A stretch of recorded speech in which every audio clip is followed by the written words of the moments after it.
Hello, my name is Mireya Tinoco, and my group members are Oscar Sandoval and Sayori Coronado. Our presentation is on Mexico and Colombia. Throughout the presentation, we will discuss the drug problem that afflicts both countries. We will compare and contrast information between the two. For many years, the drug problem has been treated as a problem exclusive to the respective countries. But as we look further, we realize that perhaps the problem lies within the demand, not the supplying actors. Some background information on Mexico's involvement in the drug trafficking business includes the increase in demand of drugs as early as 1920 with the passing of the Prohibition Act. The Prohibition Act outlawed the sale and consumption of alcohol and drugs in the United States. As a result, Mexico developed a multi-million-dollar industry producing drugs such as marijuana, methamphetamines, and heroin. Like Mexico, Colombia also saw a dramatic increase for the demand of drugs. Two of the main drugs being exported out of Colombia are cocaine and marijuana. This gave rise to new cartels to fight for the market share. Two of the main cartels exporting out of Colombia are the Medellin cartel, which was founded by Pablo Escobar. The cartel was just as profitable or even more than a Fortune 500 company in the United States. Another cartel that stepped up to take advantage of the growing market was the Cali cartel, which is created in southern Colombia. The cartel was founded by the Rodriguez Orejela brothers. Mexico and Colombia share a common market, which is the United States. Mexico acts as a middleman for Latin American countries such as Colombia, and its main buyer, which is the United States.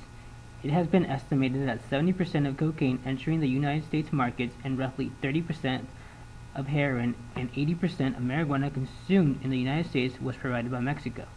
Colombia also has a stronghold on Europe. The Cali cartel controls 90% of the market. Mexico has many obstacles in the fight against drug trafficking. One major obstacle is corruption. An example of this corruption is the 1920 administration of Esteban Cantu, former governor of Baja California.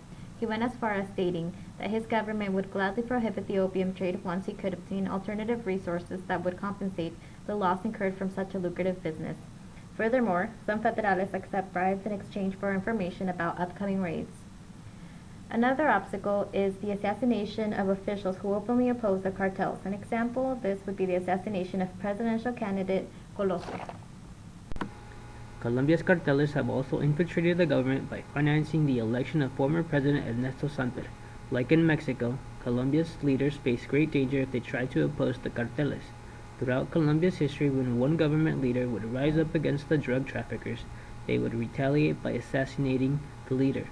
For example, some assassinations of government officials included Justice Ministro Rodrigo Lara Bonilla, Attorney General Mario Hoyos Jimenez, and presidential candidate Luis Carlos Galán. Despite the obvious influence the cartels have on governments in Mexico and Colombia, these countries continue to fight against drugs. Mexico has taken several steps in the fight against drugs. For example, the Plan Mérida, which is funded by the United States and focuses on aiding Mexico in eradicating the supply of drugs. Furthermore, Mexico has used the Mexican army in the ongoing efforts to defeat the cartels. Also, the Mexican government has started to clean out government. An example of cleaning government is when former President Fox ordered the arrest of all officials in the Chihuahua's Attorney General's office who were accused of collaborating with the Juarez cartel. In order to defeat the drug trafficking world and ensure the safety of the people of Colombia and reduce the number of drug users, they have devised a plan to defeat the cartels.